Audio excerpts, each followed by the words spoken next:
सिर्फ नहीं किया किसी ने भी, अब तो कर देता यार। तो बच्चों बहुत ज्यादा डिमांडेड पे आज ला चुका हूँ मैं माइक्रो इकोनॉमिक के most important questions, most important topics, most important chapters. क्या कहूँ मुझे खुद समझ में नहीं आ रहा, क्योंकि बच्चों के बहुत ज्यादा कमेंट्स आए थे और बच्चों ने बहुत ज्यादा बच्चे बहुत ज्यादा कहे थे सर मोस्ट इंपोर्टेंट टॉपिक्स ले आओ सर, एग्जाम आने वाले हैं, ये आने वाले हैं। मैं कहा चलो इतना जिद कर रहे हो तो मैं लेके आ रहा हूँ। तो आज जो मैं लाया हूँ मोस्ट इंपोर्टेंट माइक्रो इकोनॉमिक के चैप्टर्स। तो हेलो एवरीवन, मेरा नाम है मोहम्मद अरसलान और मैं आज लाया हूँ माइक्रो इकोनॉमिक के मोस्ट इंपोर्टेंट टॉपिक्स, जो कि आज जो है करने वाले हैं आज जो है हम करने वाले हैं इस वीडियो में। तो चलो गाइस स्टार्ट करते हैं, लेट्स बिगिन। हमारा भी आया ये रहा देख।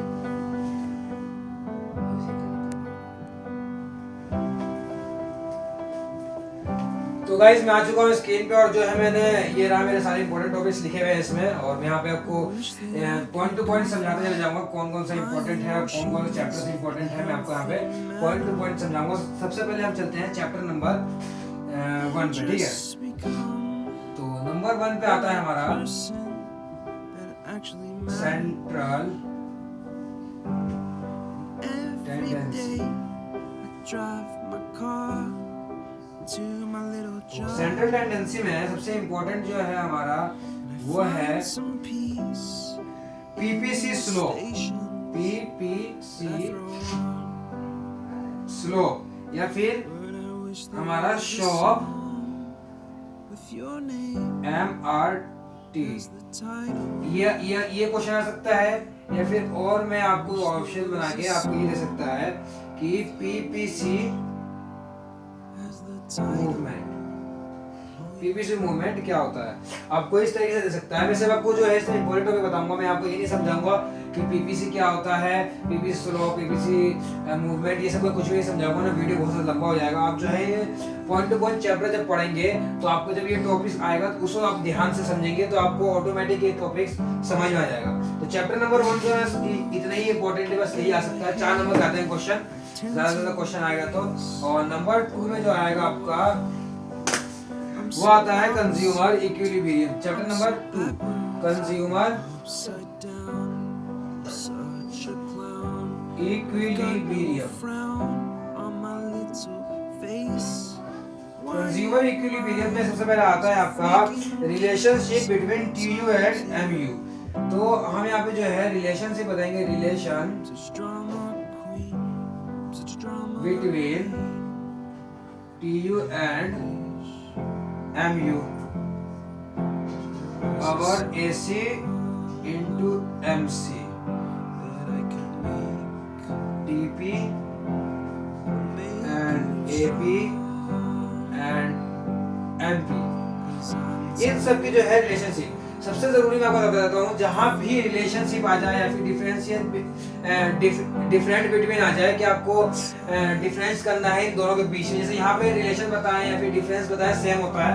आपको जैसे इसका बता रहे दोनों के बीच का बता कंपैरिजन करो, या फिर इन दोनों के बीच से कंपैरिजन करो, या फिर टीपी की मतलब टोटल मार्जिनलिटी या फिर टोटल यूटिलिटी या फिर मार्जिनल यूटिलिटी, इनके बीच में अगर आपको डिफरेंस है सबसे इम्पोर्टेंट आपको तो यहाँ पे स्टार मार्क्स लगा लो कि ये पेपर में आना ही आना है। इस तरह के क्वेश्चन जो है आपको पेपर में मिलते ही मिलते हैं, चाहे आपको बिजनेस स्टडी में हो, इकोनॉमिक्स में हो, अकाउंटेंसी में हो, जहाँ भी एक दूसरे के बीच में कंपैरिजन आ जाए वो क्वेश्चन अक्सर क्वेश्चन में मिलते ही हैं। अब दूसरा पॉइंट इसमें ये आता है कि IC curve property. IC curve के जो है प्रॉपर्टी पूछ लेंगे आपसे कि आईसी कर्व का प्रॉपर्टी क्या है, ठीक है। और उसके बाद आपसे पूछ लिया जाएगा कि consumer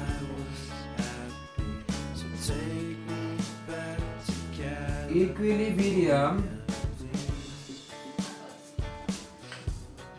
in case of one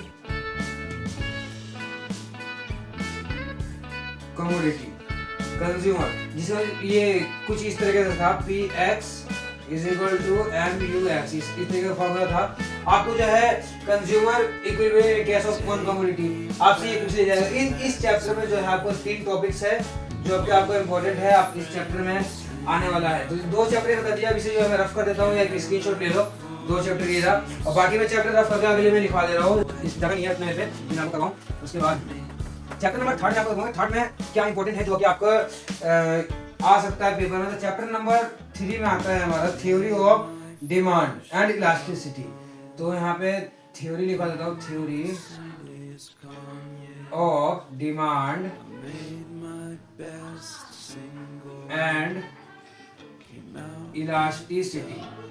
theory of demand of elasticity में क्या इंपॉर्टेंट है मैं आपको देता हूँ। इसमें जो है सबसे पहले जो पूछा जाता है डिफरेंस, फिर जो डिफरेंस आया इंक्रीज एंड डिक्रीज, या फिर contraction and expansion. Theory of demand इसमें जो है इंक्रीज वाला जो आपने पढ़ा होगा, जो चैप्टर्स पढ़ा होगा, तो आपने आपके जो है सर ने पढ़ाया होगा ये increase and decrease, difference between क्या है इसमें। और दूसरा आपको पढ़ाया होगा यहाँ पे कॉन्ट्रेक्शन एंड एक्सटेंशन। आपको जो है ई दो रख सकते हैं। और उसके बाद इसमें जो आ सकता है वो आ सकता है व्हाई डज, क्वेश्चन लिखा रहा हूँ, why does demand curve slopes downward. ठीक है, आपको ये पूछ सकता है कि डिमांड कर्व पे जो है स्लोप वो डाउनवर्ड क्यों जाता है, या आपको ये वाला क्वेश्चन आ सकता है।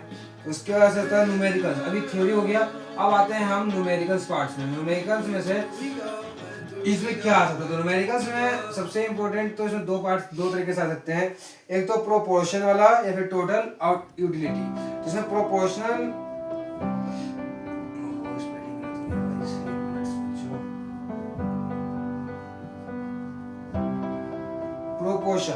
प्रोपोर्शन वाला जो है आपको इसमें से क्वेश्चन आ सकता है।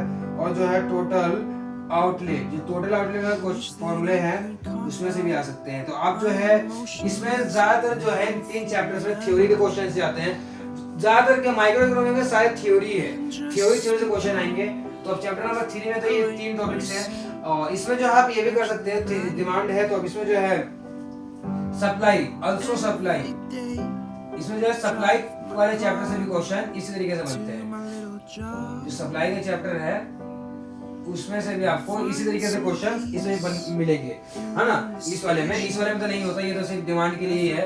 इसमें और इसमें भी सप्लाई का चैप्टर है, उसमें से भी आपको इसी तरीके से क्वेश्चन इसमें मिलेंगे, है ना। इस वाले में तो नहीं होता, ये तो सिर्फ डिमांड के लिए है। इसमें और इसमें भी सप्लाई का आएगा इस वाले में, है ना। तो ये दोनों चैप्टर जो है डिमांड भी, थ्योरी ऑफ डिमांड और इलास्टिसिटी ऑफ डिमांड दोनों में आएंगे।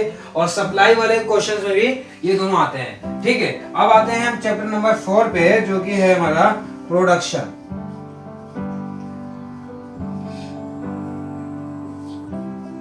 प्रोडक्शन में है लॉ ऑफ वेरिएबल प्रोपोर्शन। तो लॉ पढ़ाएंगे सर, लॉ जो है आपको लॉ ऑफ वेरिएबल प्रोपोर्शन पढ़ा होगा आपको, वो वाला क्वेश्चन आ सकता है इसमें।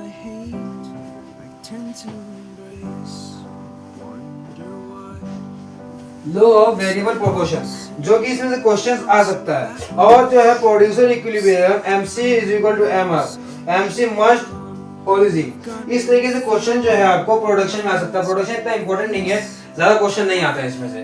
2 नंबर 1 आध नंबर की लॉ ऑफ वेरिएबल प्रोपोर्शन पूछ सकता है, बस। ज्यादा क्वेश्चन इसमें इंपॉर्टेंट है नहीं है कि इसमें से आएगा। तो इसमें जो जरूरी है वो आता है हमारा, वो आता है कॉस्ट। नंबर ये जो है चैप्टर नंबर 5 कॉस्ट में से आता है क्वेश्चन। ये तो है कॉस्ट वाले चैप्टर में से आ जाता है। इसमें अक्सर इसमें क्वेश्चन रिलेशनशिप वाले मिलेंगे। रिलेशनशिप बताओ भाई, relation between TU and MU, AC and MC। फिर वही वाला क्वेश्चन आ गया इसमें, TP and AP and MP। इसमें से ये क्वेश्चन आते हैं। और दूसरा आ जाता है आपका इसमें, मान के चलो fill in the blanks.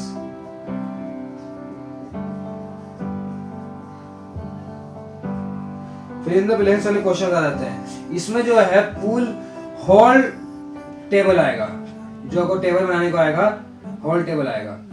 Whole table मतलब पूरा का पूरा टेबल, टीयू का, एमयू का, AC, MC, TP, AP, MP, जितने लंबे टेबल है सारे का वैल्यू दे देगा। कभी टीपी का एक वैल्यू, एमपी का एक, दो, सारे वैल्यू फाइंड करने के लिए आपको इसमें टेबल से क्वेश्चन आते हैं। 5 नंबर का आता है इसमें से टेबल बनाने का। ये बहुत इंपॉर्टेंट है गाइस, मैं आपको जरूर करके जाना है। मेरा बात मानो तो सारे इंपॉर्टेंट बहुत चैप्टर हैं, और जिसमें मैं अगर स्टार मार्क्स लगा दूं तो वो तो कुछ करो ना करो, स्टार मार्क्स वाला करना बहुत जरूरी है आपको, अगर नंबर आपको चाहिए तो चैप्टर नंबर 5 हो गया। अब चैप्टर नंबर हम 6 की तरफ पढ़ते हैं, सप्लाई की तरफ, जो कि मैं आपको करवाऊंगा। अभी सप्लाई बता देता हूँ सप्लाई में क्या क्या आ सकता है। तो सप्लाई चैप्टर में से चैप्टर नंबर 6 में से जो सप्लाई है ना, मैंने यहाँ तक पिछले बार करवा दिया। ये सप्लाई में से ये दोनों आएंगे, ये चैप्टर। और सप्लाई में और क्या क्या है मैं आपको बता सकता हूँ। ये सप्लाई में आएगा आपको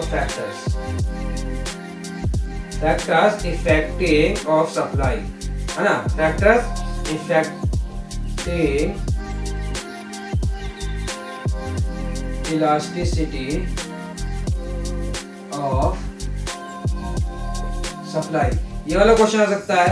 या फिर इसमें और मार्क करके आपको बोल दे कि फैक्टर्स बताओ, फैक्टर्स इफेक्टिंग सप्लाई। वही सही सिस्टम है, तो इलास्टिसिटी डाल दिया और यहाँ इसे इफेक्टिंग डाल दिया। बस आपको जो है इस तरीके से ये वाला क्वेश्चन पूछ सकता है, ठीक है। इस तरीके ये थे हमारे कुछ चैप्टर्स, और बाकी भी 2 चैप्टर बता रहे मैं आपको बता देता हूँ। इसे रफ कर दे रहा हूँ, बाकी आप स्क्रीनशॉट ले लीजिए, मैं इसको इसमें रफ कर दे रहा हूँ।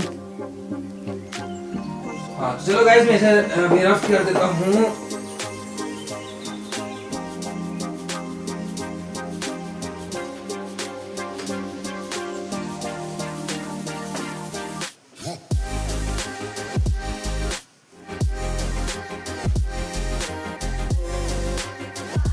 ये कर दिया रफ। अब आपका हमारा फॉर्म्स सेकंड लास्ट चैप्टर जो है हमारा चैप्टर नंबर 7 है। चैप्टर नंबर 7 नहीं है, नंबर 7 है, यानी कि मैं 6 पॉइंट बता चुका हूँ। अब 7वां है फॉर्म्स ऑफ मार्केट। तो इसमें क्या है फीचर, इसमें सबसे इम्पोर्टेंट क्वेश्चन नहीं आता है, इसमें 2, 3, 4 नंबर का पूछ लेगा। Feature of perfect competition, feature of perfect competition. बस इसमें से एक ही क्वेश्चन यही आ जाता है, ज्यादा क्वेश्चन नहीं आते इसमें से। क्यों आपको बताऊं, खामा खाई कि इसमें से क्वेश्चंस आएंगे या नहीं आएंगे, तो साफ है इसमें से नहीं आता क्वेश्चन। 4 नंबर का आएंगे, ज्यादा नहीं पढ़ना आपको, फीचर्स ऑफ परफेक्ट कंपटीशन पढ़ लेना है। चार इसमें इस चैप्टर में 4 टॉपिक्स हैं। 4 में से पहला टॉपिक यही है आपका। इस टॉपिक का जितने फीचर्स है 6 फीचर्स याद कर लेना, बस हो गया। उसके बाद आता है प्राइस, लास्ट चैप्टर जो है प्राइस डिटरमिनेशन। इस चैप्टर में से आता है आपका नंबर 1 पे ए आएगा हमारा प्राइस सीलिंग, बी पे आ जाएगा हमारा प्राइस फ्लोरिंग, और में करके आपको जो है एक क्वेश्चन ये पूछ लेगा chain effect increase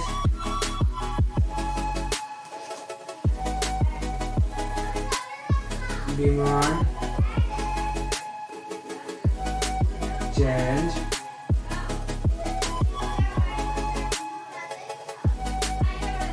in demand. तो ये इस तरीके के क्वेश्चंस आ सकते हैं। तो आई होप ये वीडियो आपको समझ में आई होगी और आपकी जो है हेल्पफुल रहा होगा। तो गाइस ज्यादा नहीं था इसमें, मैंने सारे चैप्टर्स, तो बच्चों सारे के सारे चैप्टर्स आपको करवा दिया है, इसमें कवर कर दिया है। जो भी था आपको ये स्टार मार्क्स लगा लो कि इसमें से आते ही आना है, ये क्वेश्चंस आते ही आते हैं। आपको जो है ये चैप्टर पढ़ के जाने हैं। तो आई होप वीडियो आपको पसंद आई हो तो गाइस एक लाइक, एक सब्सक्राइब जरूर कर देना और एक अपने दोस्तों को शेयर जरूर कर देना। तो thank you so much guys. आज का ये टॉपिक था।